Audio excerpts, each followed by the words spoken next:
Hey, everybody, how's it going? I always like to just noodle a little bit and kind of talk a little bit before I get too into anything, uh, you know, lesson like, because I just want to make sure it sounds good and looks good. So if you're here and you can see me and hear me, let me know. Hey, Taylor, thanks for coming in.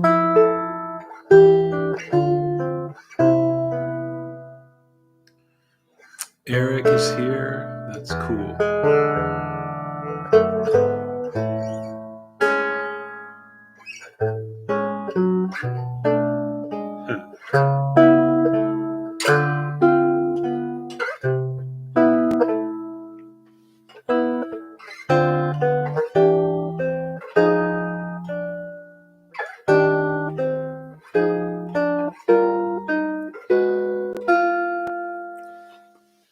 Are you hearing the guitar okay? Are you hearing my talking okay? I've got a Ricola going just so that I stay smooth throughout this. So yeah, a little awkward to have a Ricola now, but later I'll be glad that I did. Cool. So whenever I do these, the big idea is always that it's a ask me anything. So you're welcome to ask me anything, but for fun, hey Caleb, welcome. For fun, I thought I would call this inversion therapy, and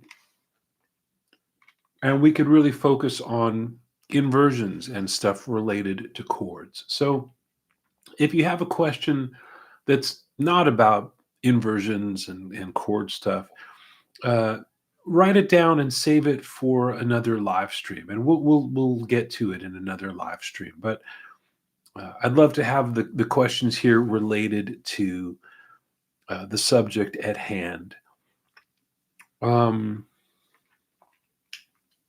Taylor is asking, is there a standard or tune that you've been working on that, oh no, I think you hit the send send button too soon. I'm not sure what the whole question is, Taylor.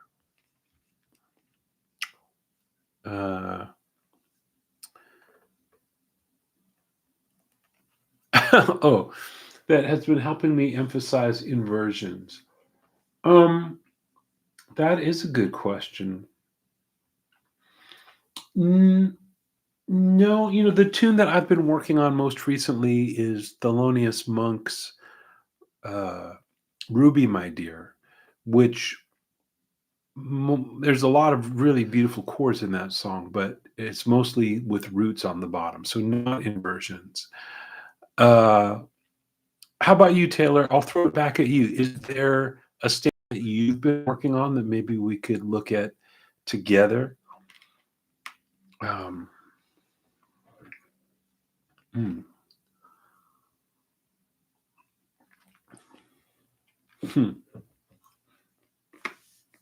What do you got, Taylor? And in the meantime, I just want to define some terms. So if you're new to inversions and you just have no idea what the heck I'm talking about, I just want to take a minute or two to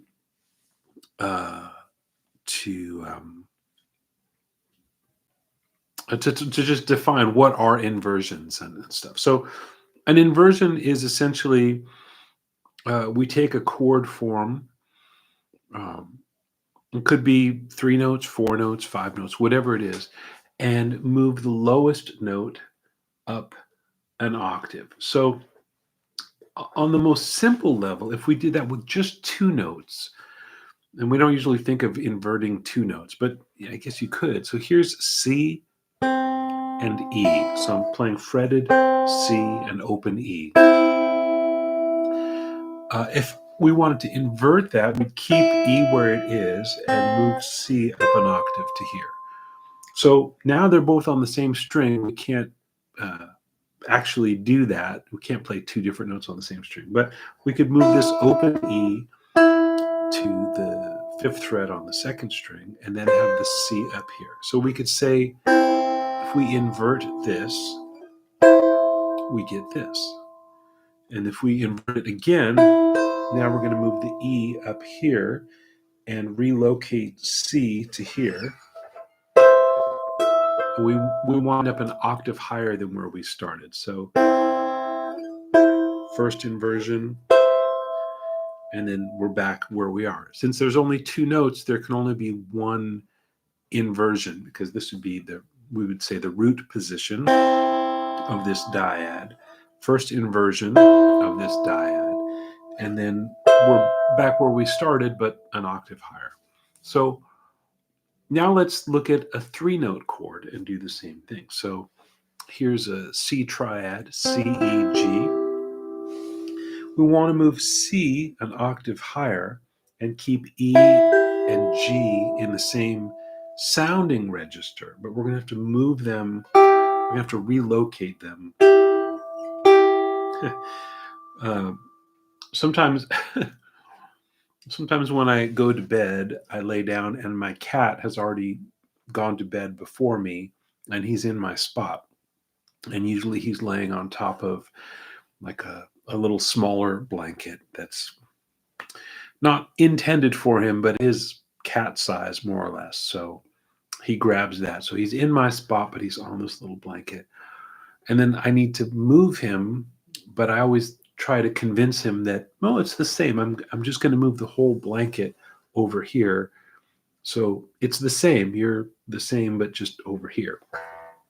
Why am I telling you? Because that's what we're doing with these two notes, E and G.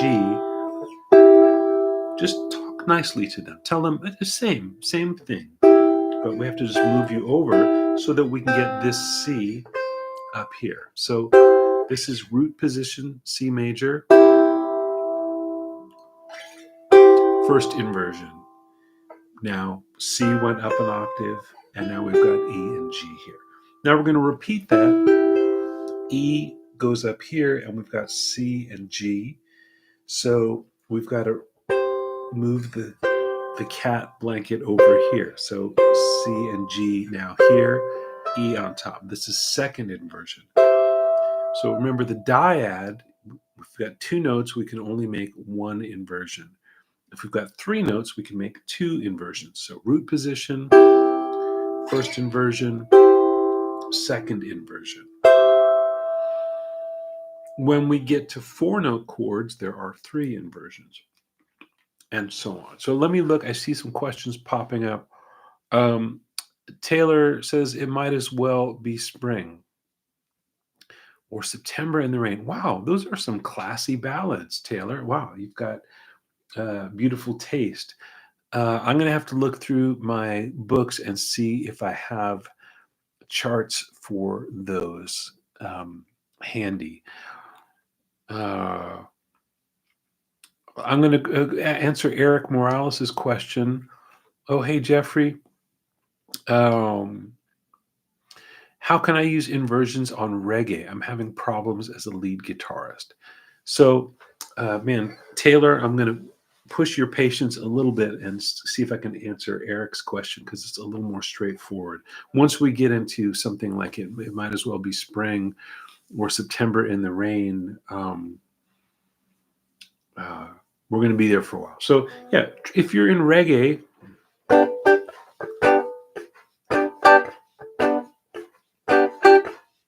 so that shape, if you just think of it as the upper part of this G chord, it doesn't seem like an inversion. It's just, a shape, right? But this really is, it is an inversion if you just play these three notes, because we don't have the root on the bottom. We've got the third on the bottom. And when you've got the third on the bottom, that's first inversion, because if you had the root on the bottom, it would be root position.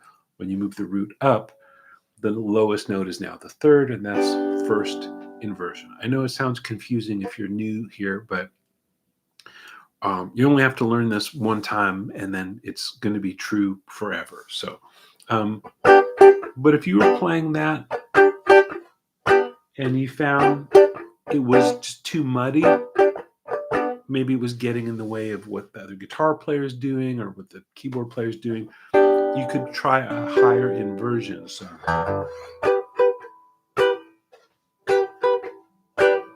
this is second inversion. It looks like a D shape, but we're playing it as G.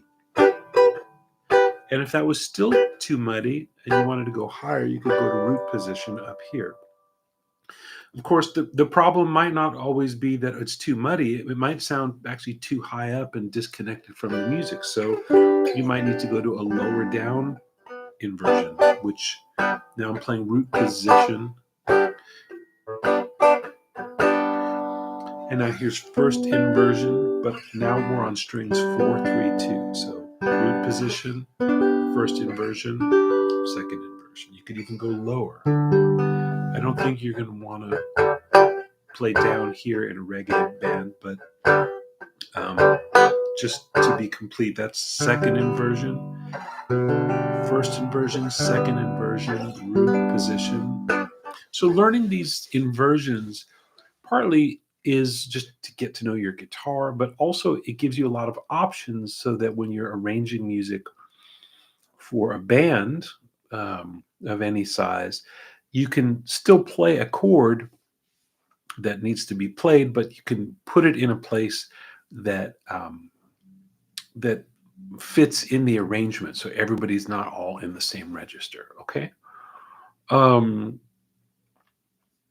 Eric, I hope that made sense. Let's do, you know what? Let's do all the things you are. I appreciate you suggesting those classy ballads, but not everyone knows them. So I feel like if we do all the things you are, that's going to just make whatever we get into a little more um, useful to more people. But if you don't know those songs, look them up. It might as well be Spring and September in the Rain. Beautiful songs. Taylor's question now is, would you say that for you, when it came to understanding inversions, that you found transcribing a pianist or a guitarist comping was helpful for you?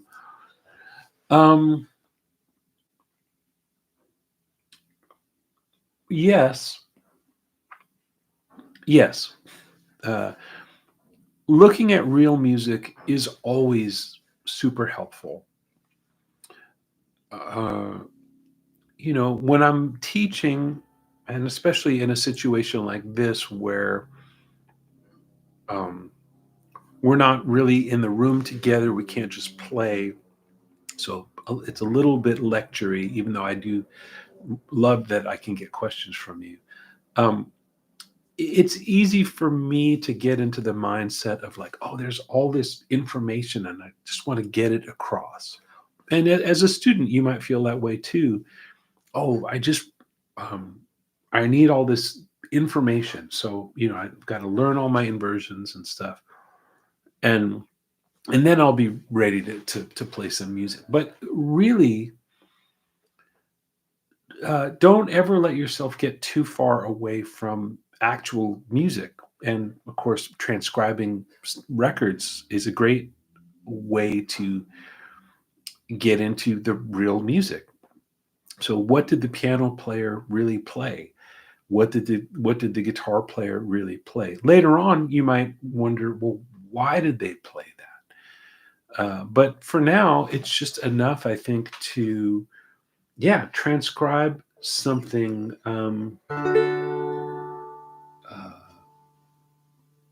It doesn't even have to be jazz. I mean, I want to look at All the Things You Are, which is a jazz tune, but just I've been looking at some Beatles songs lately, and there's inversions there, like Intro to 8 Days a Week has this thing.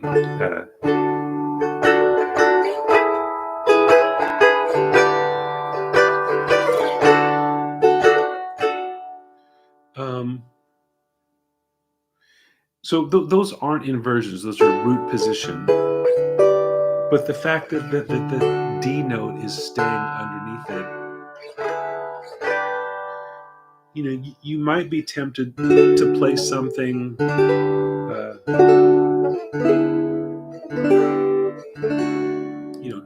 different shapes, but that particular sound is the sound of that intro. If you don't play those shapes, it won't sound like that. So if you just find like a lyrics and chord sheet on, on the internet or in a book or something, and you miss the specificity of that part, um, then yeah, you haven't learned the whole lesson. So I don't know if that's the best example, but yes, transcribe stuff. Don't I've talked about this before. I think of learning music. There's materials, and then there's material. And what I mean is materials are the stuff we study: scales, chords, inversions. Uh, those would be the ingredients that go into making some music, right? And then there's material, which is songs. I don't know if people use that word anymore, but people used to call, well, let me hear some of your material, or what's your material like? And that means your repertoire, your songs. So we need to study songs and play them and listen to recordings and try to work out the specific things that piano players and guitar players are doing. I've been really lately listening a lot to this record by Eddie Haywood, great piano player, recorded with Billie Holiday in the 40s and made some of his own records in the 50s. There's a record called Piano Moods by Eddie Haywood. So I've been transcribing some of his stuff as best as I can. You can never play it literally, or a lot of it you can't play literally, but I learned stuff about passing chords and inversions from listening to Eddie and other piano players from that era: Teddy Wilson, Nat King Cole. So yes, Taylor, hard yes for that. Hey, Chris Halverson, nice to see you here. Michael Davis, hi, does caged system simplify this for some people? It could, I suppose. Tell me more how you mean, because I think of caged as a way to get into some different stuff, but I suppose you could look at inversions through the lens of caged. So say more, because I'm not sure how you mean.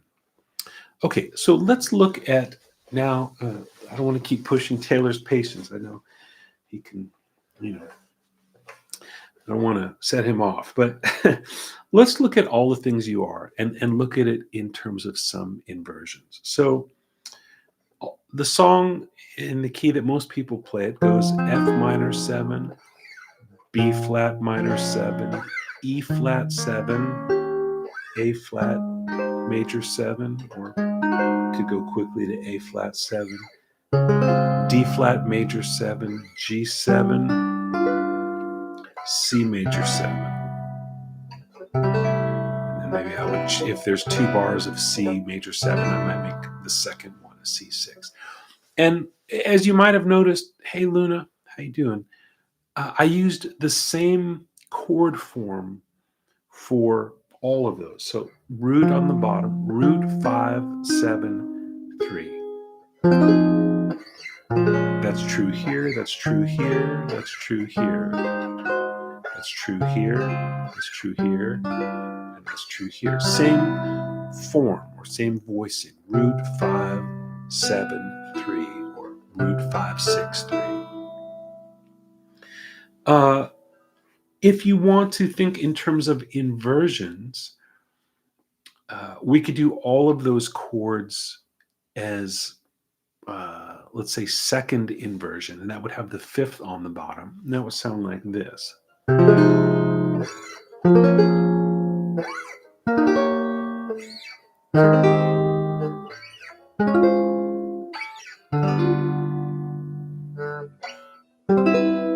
So different sound. Here it is, root position. Here it is, second inversion.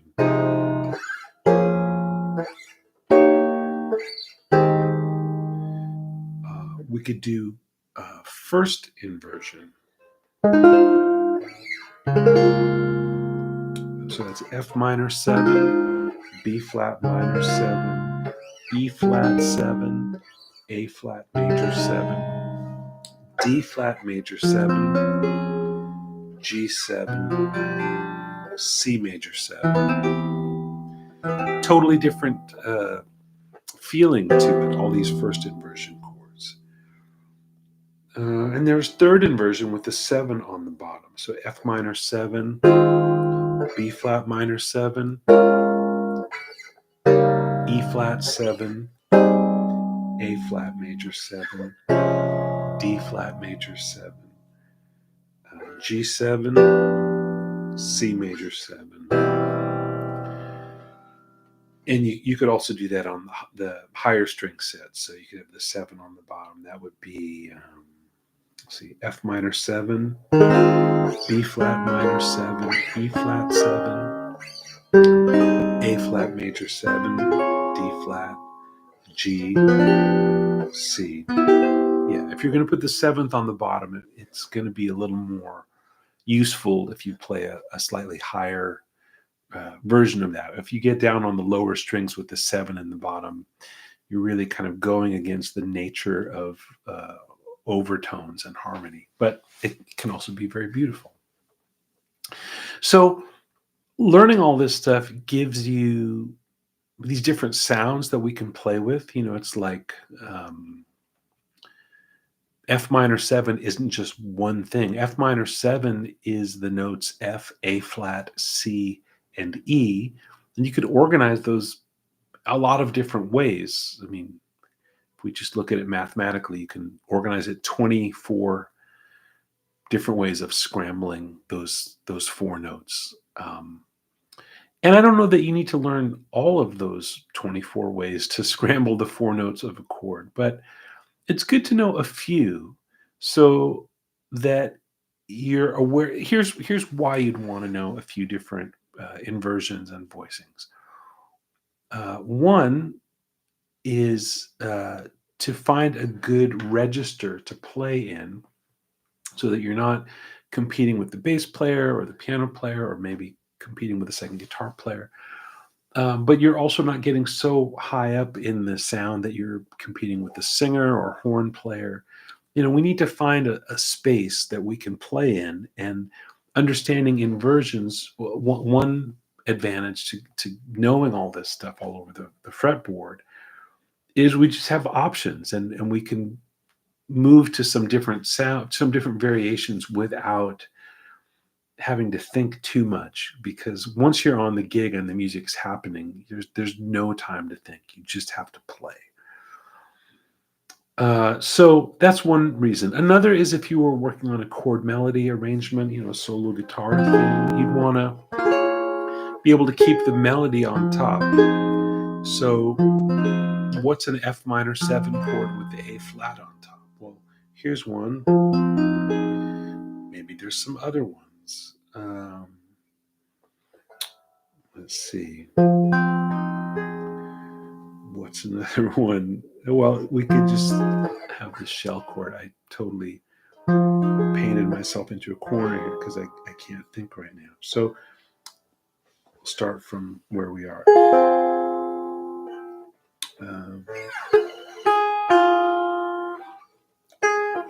So if this is the structure, we could drop the 2, we get that, we could drop this 3, and we get, wow, this, right. So that's another one that we can play.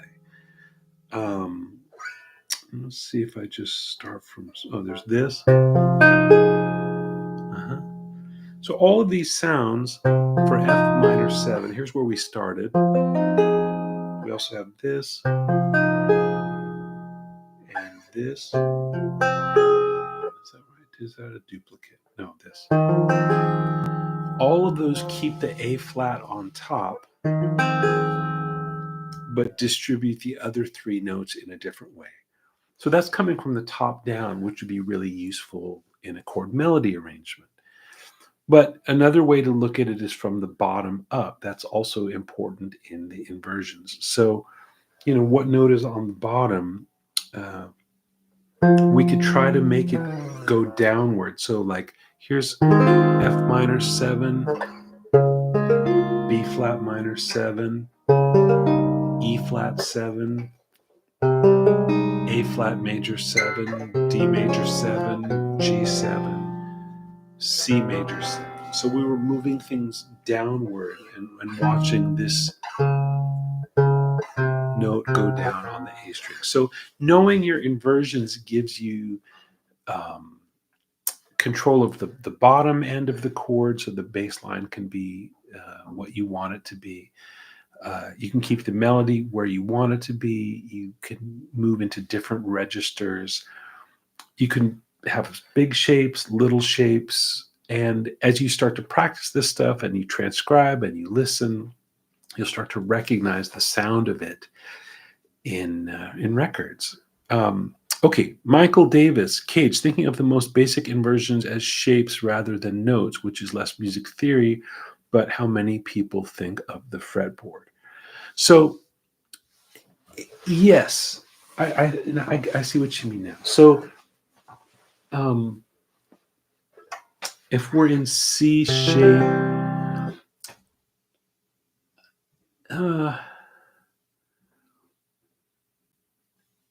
I guess I'm having a bit of a disconnect just for myself, just for my own brain with caged and inversions, and I'll tell you why. Which is that inversions are this specific thing where, okay, this is C with root at the bottom, so this is not an inversion. If we move to here and we have the third at the bottom, that's a specific inversion. That's first inversion with the third at the bottom. This is second inversion with the fifth at the bottom. I put those kind of in a particular part of my brain. And when I think about caged, it tends to be more positional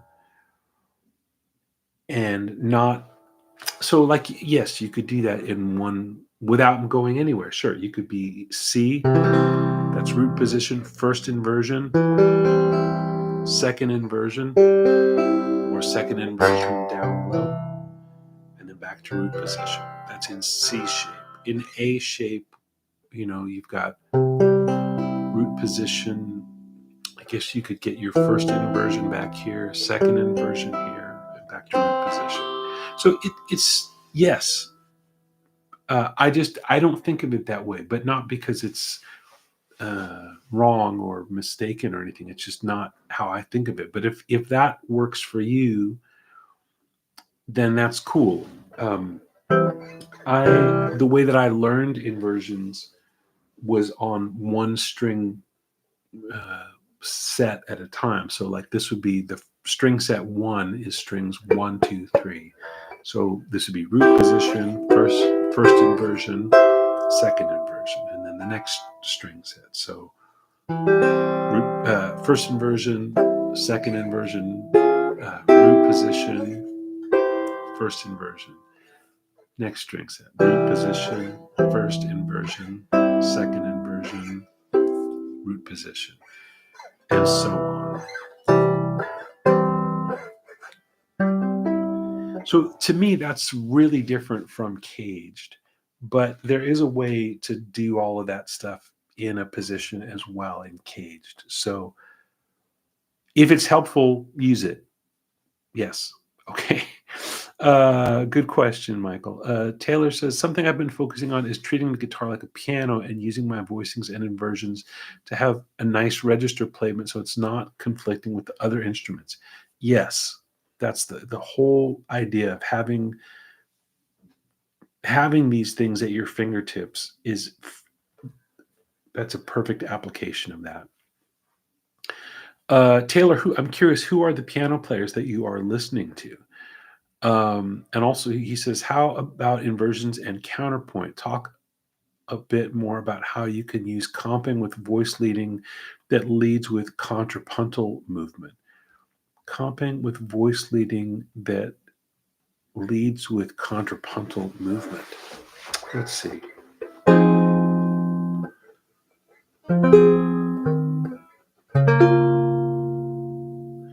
Okay, so I'm gonna try this. So I'm going from F minor 7, and I'm walking down to so this is B flat minor 7. I'm not playing the 7th, but I'm playing a B flat minor triad first inversion. And then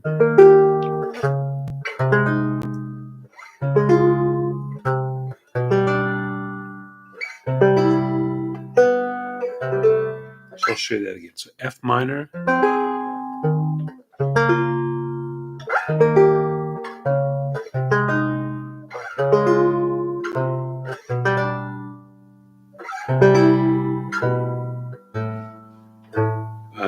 C minor, F minor, B flat 7, E flat.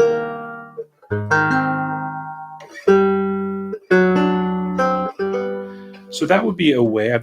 I haven't worked on contrapuntal inversions really, but you could. When I was at music school, my teacher Peter Butterfield had us do this exercise, which is just all dominant chords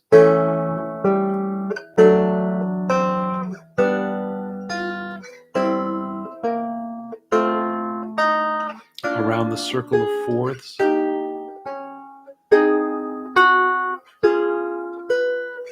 So it's A7, D, D7, G, G7, C, C7, F. But now I wonder if we could do something like that with all the things you are. So let's see. Let's see. Let's see.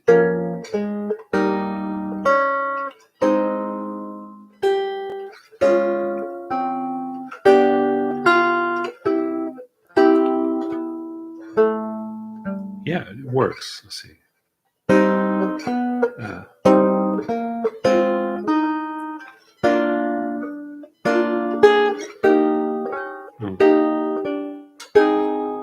Hmm.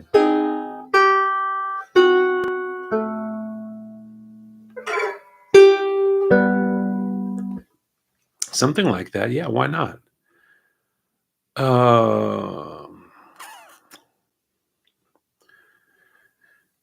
Pianists I've been listening to hugely are Brad Meldau, Vijay Iyer, Barry Harris, Bill Evans, and Mulgrew Miller and Cedar Walton. Oh, hey, Dan. Oh, man. Good to see you here. So, Taylor, I'm really curious because when I listen to modern piano players like Brad Meldau or Gerald Clayton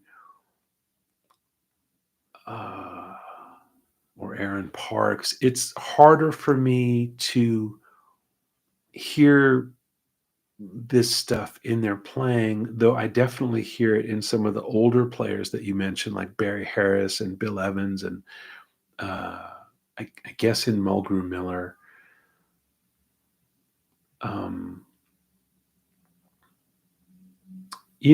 Like modern jazz and jazz piano, modern jazz piano, there's yeah, I listen to it and I enjoy it, but it's harder for me to hear the connection to say to like what Barry Harris is doing.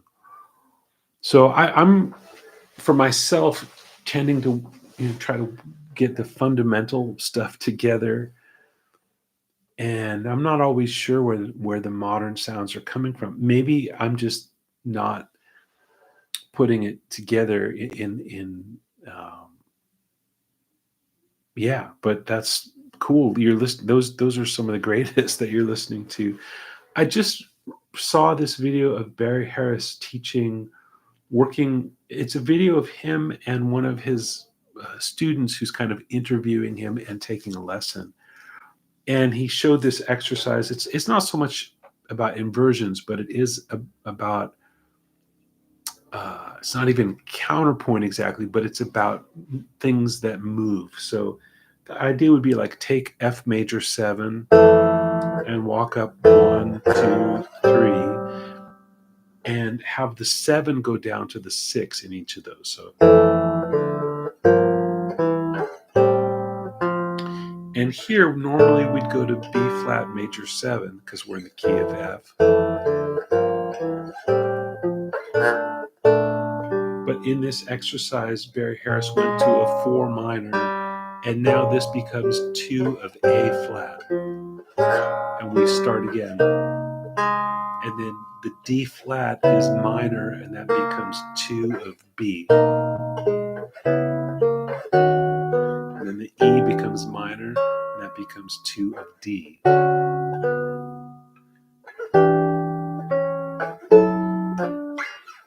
And then we run out, so we go back there, and then now we're back to F.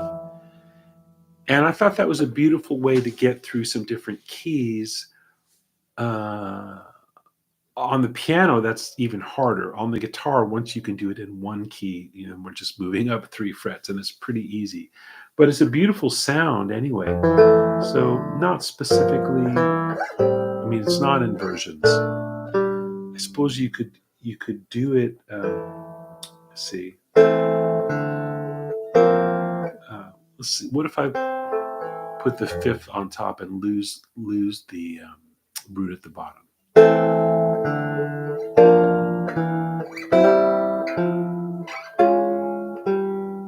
So that's B flat minor. Now we're going to go to A flat. D flat minor or C sharp minor now to B.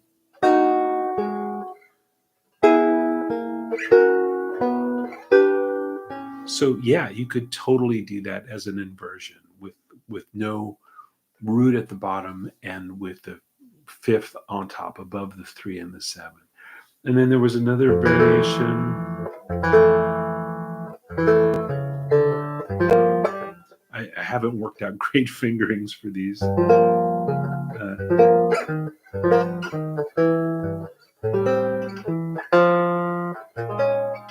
Let's see.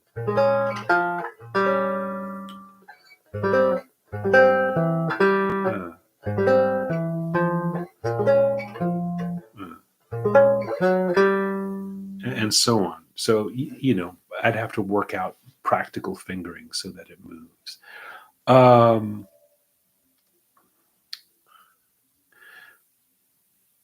So yeah, Taylor, that kind of stuff is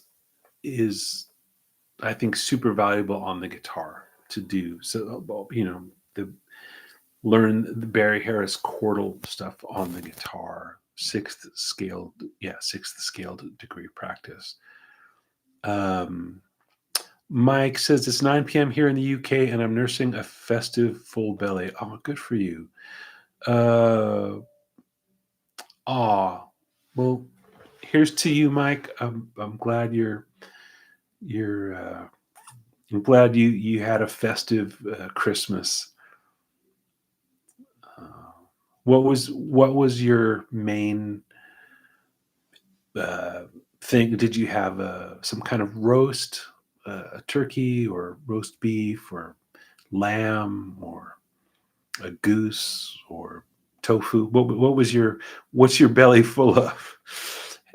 Dan is saying, I missed out on the earlier tips on inversions, but I was wondering, in your own songwriting process, do you figure out the harmony first and then add in substitutions or inversions?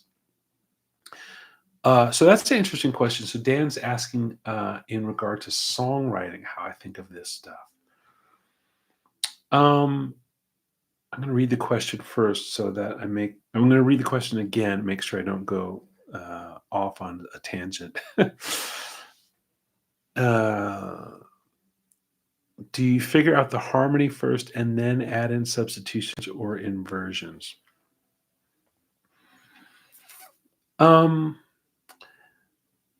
In my own songwriting, I mostly use kind of straightforward chords. Like I figure out how to play a song when I'm writing it. I tend to write in C or D, and then use a capo to change the key for my voice. And if I'm doing anything inversion-y, it tends to be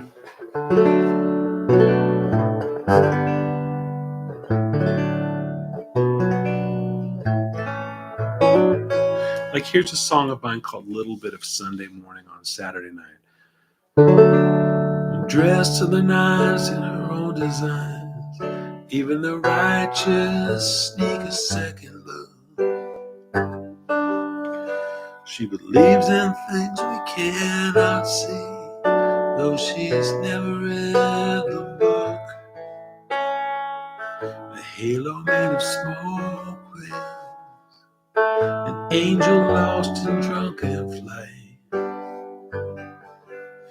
She's a little bit of Sunday morning on Saturday night. So there's only a couple of inversions in there, but I'll show you what they are. So dressed to the nines in her own designs, even the righteous sneak a second look. So A minor over G. You could say A minor 7 over G is a third inversion, or you could also say this is a C chord with G in the bass, which is a second inversion. She believes in things we cannot see.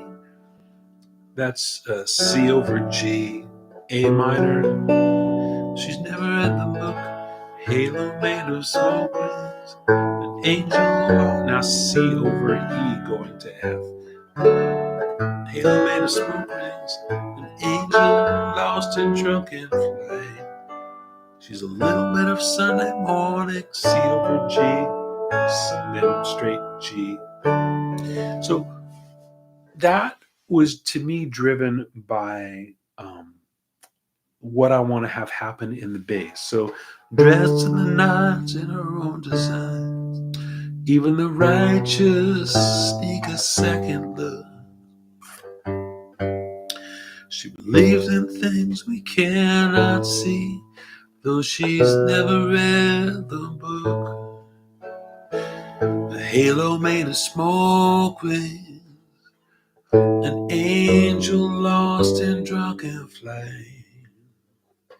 She's a little bit of Sunday morning on Saturday night. So I'm thinking about the bass note and how the bass note moves as its own melody, and also how it moves as a melody, and also how it relates in a vertical stack to the melody note that I'm singing.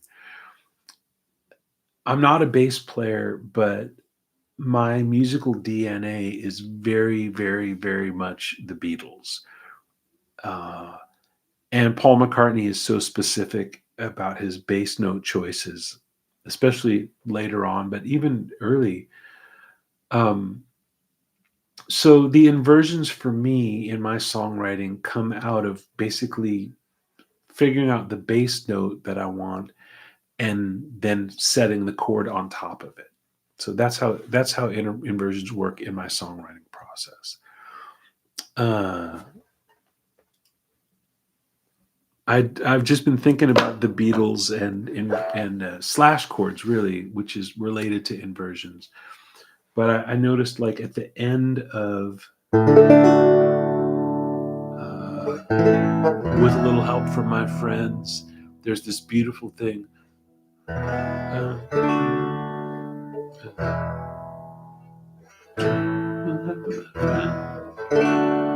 my friends, with a little help from my friends. That's C with G in the bass, A minor 6th, and then E with B in the bass.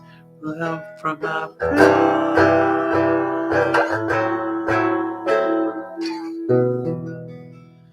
And again, that's driven by the bass line going up, even though the harmony feels like it's going down. If we didn't do inversions, but with the bass going up, it lifts it. So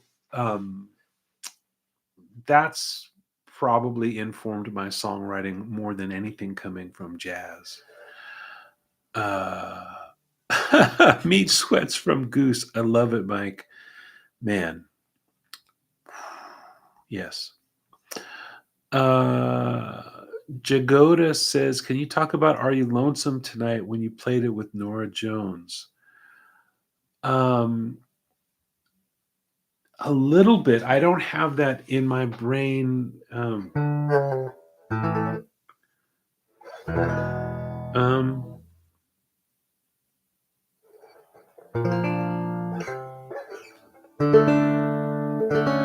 but I will say that, yeah, okay, if I could remember.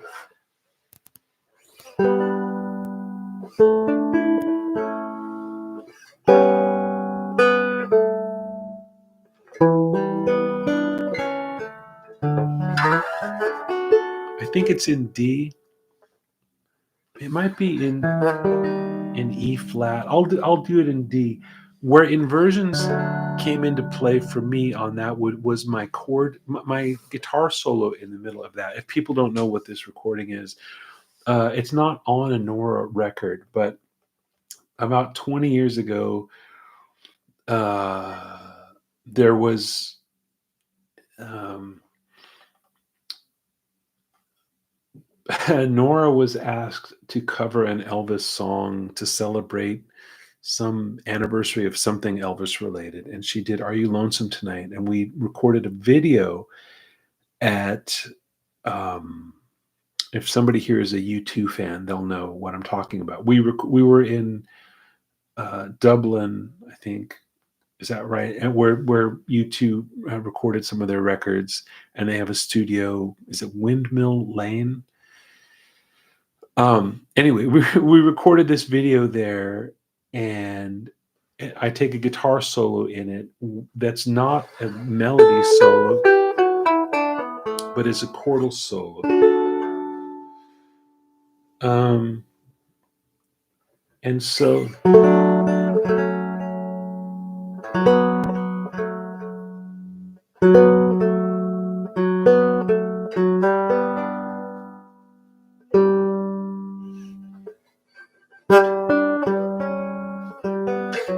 I really don't remember it note for note, but if you were going to play a chord solo, you would need to know your inversions. I'll change to E now that I hear it. It sounds more right. So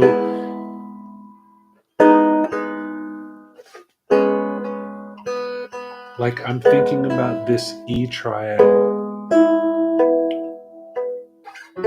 and when it goes to A, I'm thinking about A6.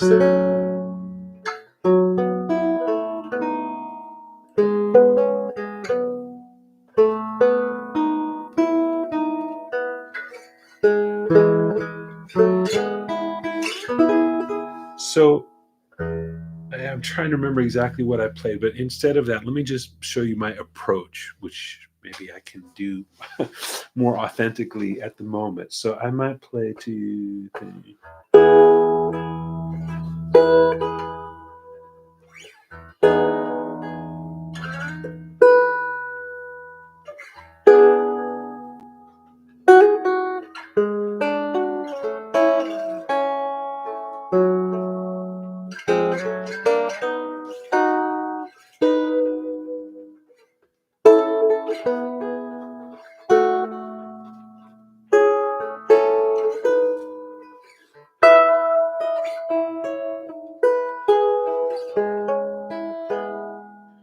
So I'm just thinking about E, E major 7, E6, and then E, and maybe E7 to A with a 6, B.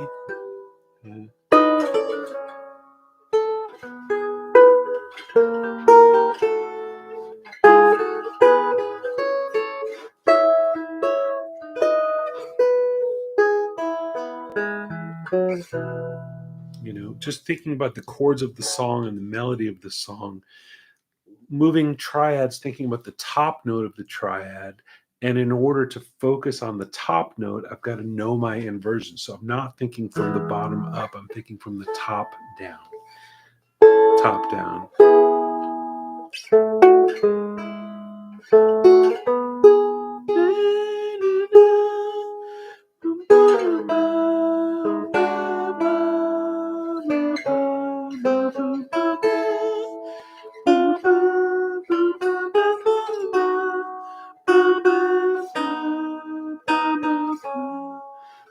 So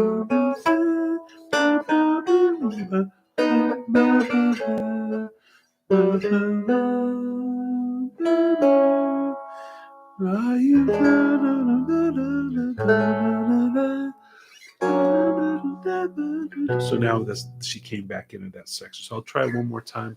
I'll move to E flat. Maybe it's in E flat. I just can't remember. So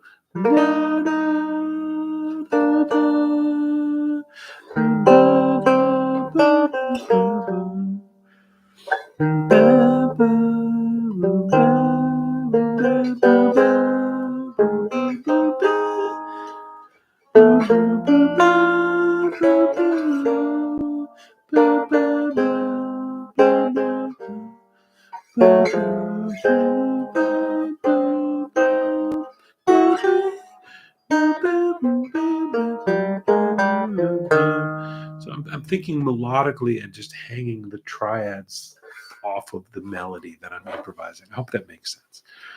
Okay. Yeah. Yeah, Doug, crazy Beatles harmony it's just really magic. To me, it's still all these years later, still feels like magic. Taylor says, I'm curious, are you always thinking of chord shapes when it comes to inversions, or is it intuitive when you place your fingers on the guitar, you hear what the inversion sounds like? Maybe both. Yeah, Taylor. I'm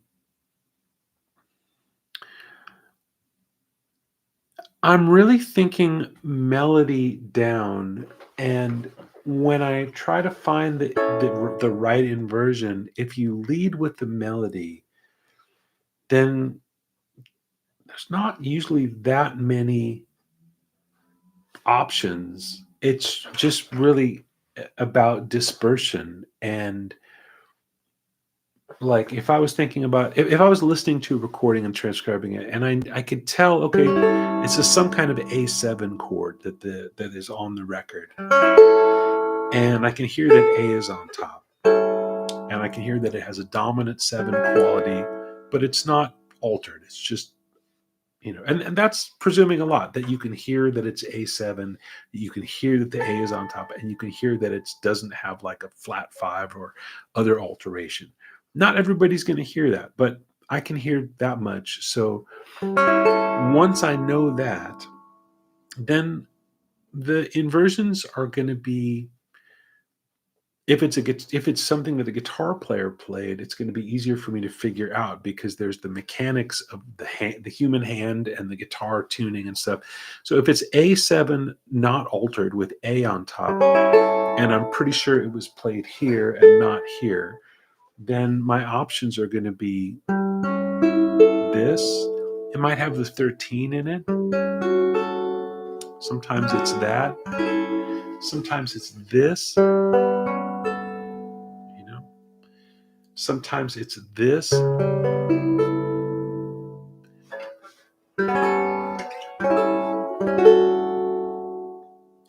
And, I don't know how many other things it could be. Sure, if you studied your inversions, you might think, well, this is possible. It could be that, or it could be this, or it could be this, or it could be this. But if it's a guitar player on the record, they're probably not playing that. I'm now playing C sharp G A E. That's an inversion of A7. It's probably not that. It's probably one of these, first grabs, because that's the stuff that lays easily. Of course, if it's a more unusual chord, and or it's not a guitar player, it's a piano player, then I have to think differently, because piano players don't think like guitar players. We're really, most of us anyway, lean towards the stuff that comes easy to the hand. If you're Gilad Hexelman, or a modern guitar player, that might not be true. But if you're talking about Wes, as incredible as Wes was with his imagination, his chord voicings are, um, you know, common enough shapes. He's not contorting his hands because it has to swing, it has to flow. And if you favor these really hard chords, it's a lot of work. And if you watch movies of Wes, like he's always smiling, he's rarely looking at his hands. Uh, so that I don't know if that answers your question, but that's how I'm thinking of it. Uh,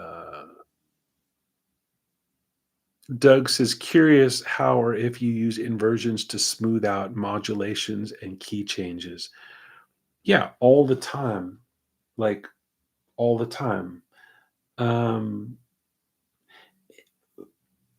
because the inversion, it's not that the inversion has some like magical power to distract you from the key change or modulation. But what it does do is it allows you to move the bass line in a very smooth way. Uh, so like again with the Beatles, because I've been thinking about the Beatles in something in the bridge. You're asking me if my love grow. I don't know. I don't know. You stick around, I'll hit me show. Haven't really got to the thing I was going to show. I don't know. I don't know. Like, um,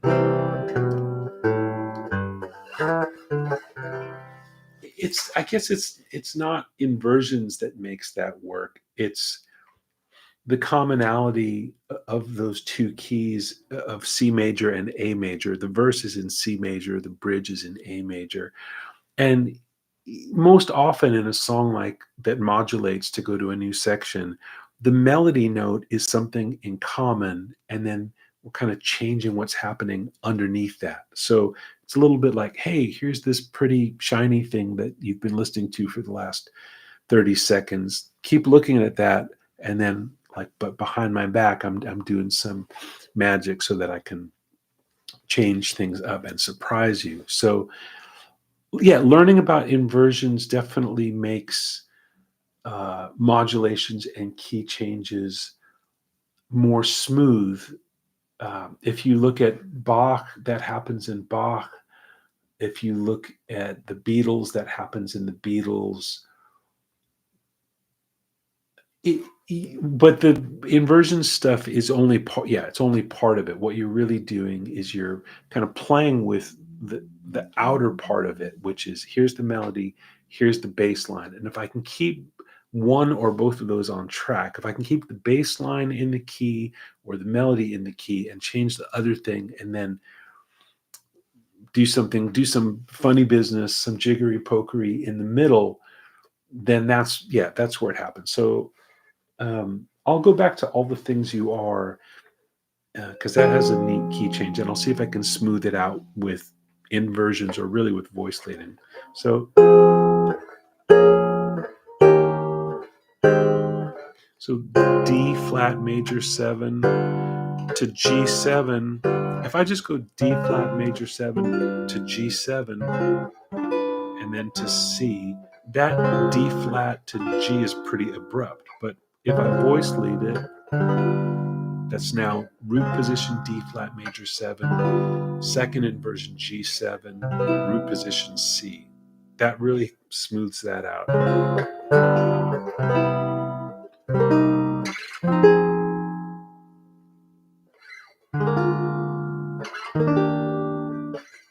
So A flat major 7,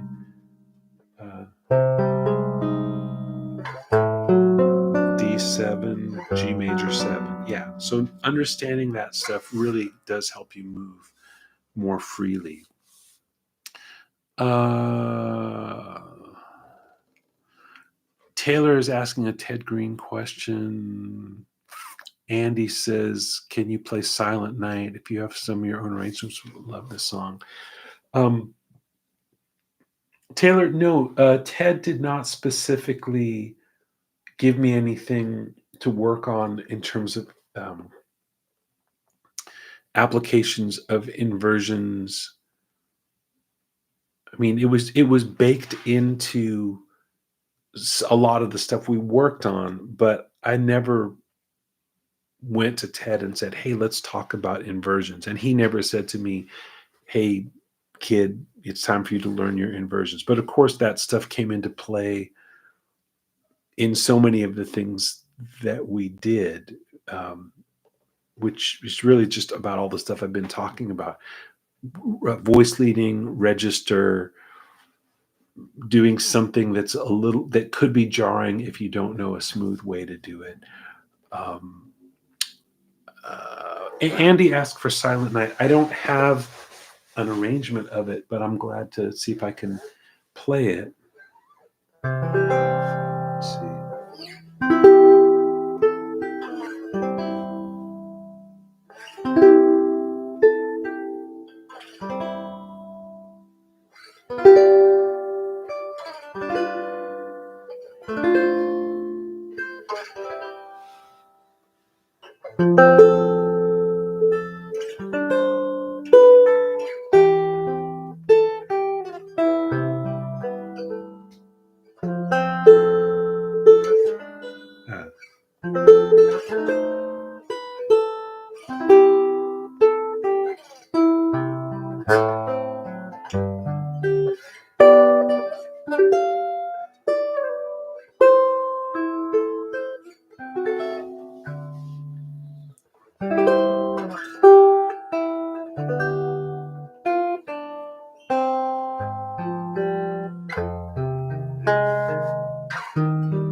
Uh, uh,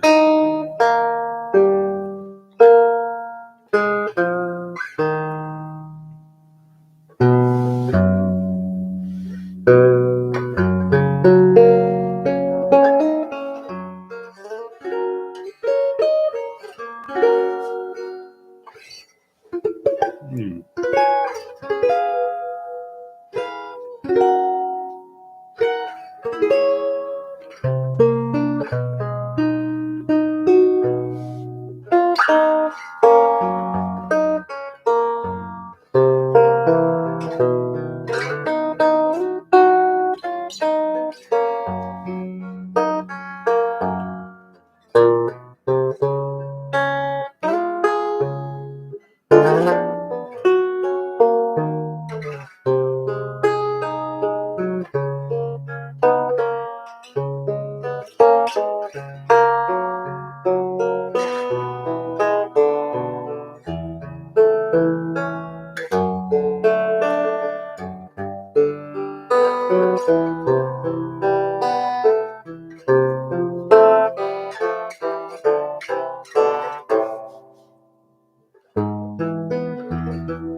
Something like that.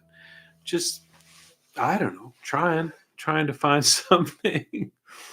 Um, Taylor's asking if I've heard Mimi Fox's version of Blackbird. Yes, but it's been a while. I haven't listened in a while. She's amazing. Something about the Beatles from your take and Inversions makes me think of that rendition. It's a nice solo arrangement. Cool, Taylor. Thanks for reminding me. I want to go back to that. Mimi is such a brilliant guitar player. I love her. Magic Mirror is saying something and then retracting it.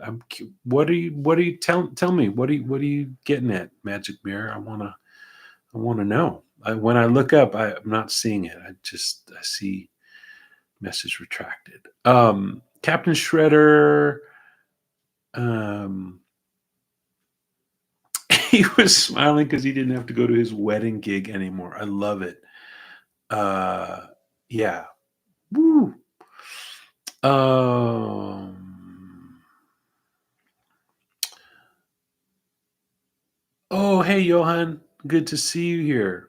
And wow, the great algorithmic songbook. I love it. Happy holidays to you, Johan. Yes, this is a mule. This is what they call a modest mavis. Um, just kind of simple decorative stuff. They also have a model that's called the Mavis, not the modest Mavis, but the Mavis, and that has this is just a wooden pick guard. The Mavis has this beautiful tortoise shell and some other kind of fancy appointments, but the mechanics of it, I believe, are the same. And what you guys are hearing is a little bit of it on the microphone. I'm also going into the interface, so here is just the microphone sound. And now here it is with the pickup as well. Does that sound different on your end? So here it is again, just acoustically. Now here it is with the pickup.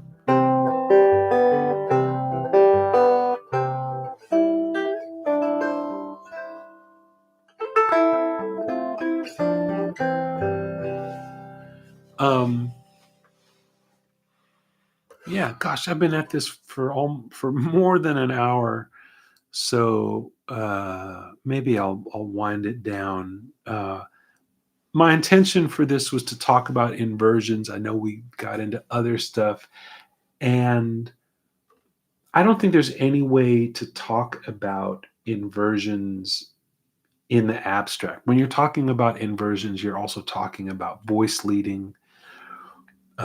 You're talking about melody. You're talking about, thinking about the bass. So just keep that in mind.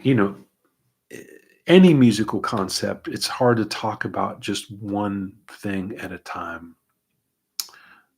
I'm going to show you one other quick thing for anybody who wants to hang out for another minute. Let's see.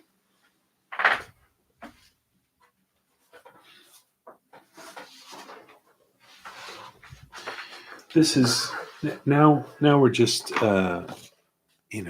this is just self-indulgent at this point, but I was going to show you. This is something I was looking at earlier. This is from the Bach sonatas and partitas. This is sonata number 2 in A minor. There's some chords in here and they're inversional, so I just thought I would try to play a little bit and see if you can pick up on what's happening harmonically. I'm not great at this, so just bear with me. So it's in this key.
I'll stop there.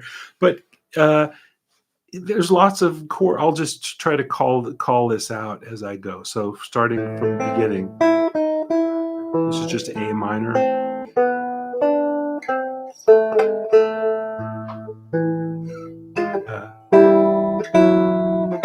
So we're now getting from E minor to B7, E major, but first inversion,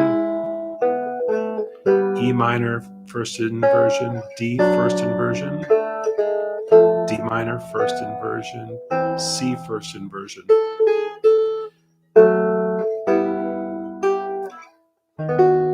So this is a B7 first inversion, E minor, A7, D minor, G7. These are all root position.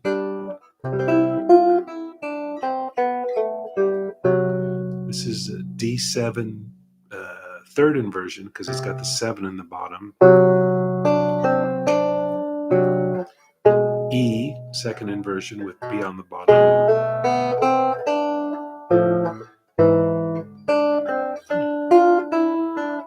A minor.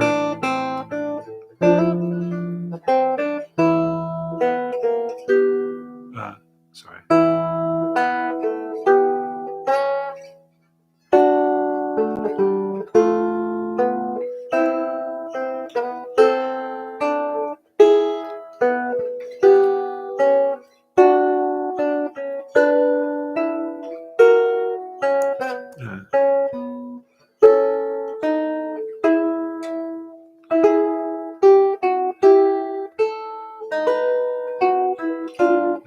Anyway, you get the idea.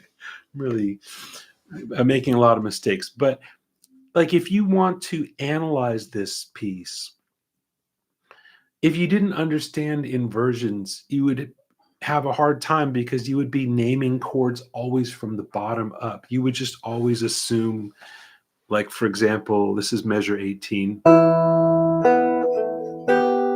Like, is this some kind of B chord just because B is the lower note? Is this some kind of A chord just because A is the lowest note? No.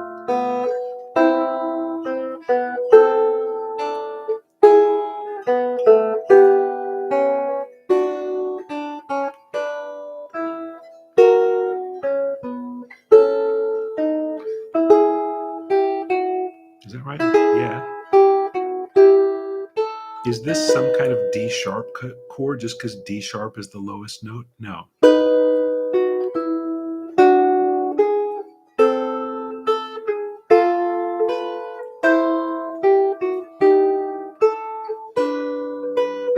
Yeah.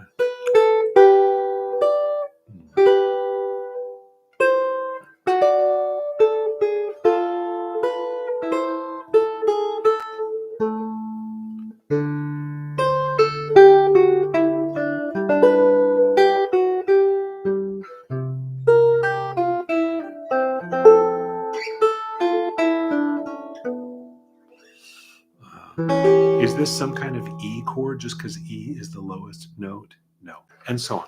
So that's where knowing your inversions can be helpful so that you can analyze this and understand it. Last thing I want to play, Noel, let's see, sorry. Taylor Hatch says, Noel Johnson would always ask what chord is on what measure when looking at any of these pieces, which I always found super helpful when it came to hearing and looking at the notes. Taylor, you studied with Mimi Fox and Noel Johnson. Man, you've had some good training, my man. Okay. So I want to play one last thing, which has nothing to do with inversions, but just with beautiful harmony. Again, this is just me sharing what I've been working on because people sometimes ask me. So this is Ruby, My Dear.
Uh,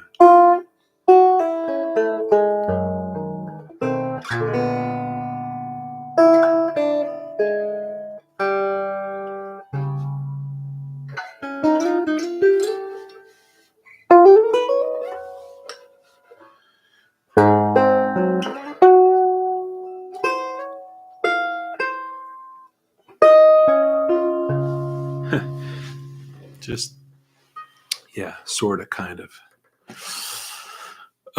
Too much training. Yeah, Taylor, I hear you. Captain Shredder, cool change. Thanks. This is Ruby, My Dear. If I didn't make that clear, this is Ruby, My Dear by Thelonious Monk. This is from a book called the Thelonious Monk Fake Book, which the great guitarist and monk aficionado Steve Cardenas had a huge hand in putting that book together.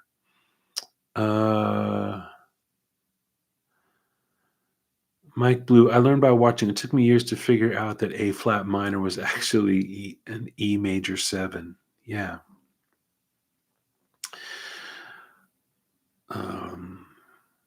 Well, anyway, thanks for tuning in. I'll do more of these if you want. I'm glad to get more. I think inversion therapy is kind of a fun title, so maybe I'll do more of these. Is that more interesting than just calling it office hours? I don't know. Anyway, I really appreciate all of you. I hope you had a sweet holiday, whichever one you celebrate or don't celebrate, and Happy New Year. And I really wish you all the best. I appreciate you tuning in and being supportive of this channel. And I know some of you are also on my Patreon. So thanks to those of you who show up for Patreon. And okay, take good care, everybody. All right.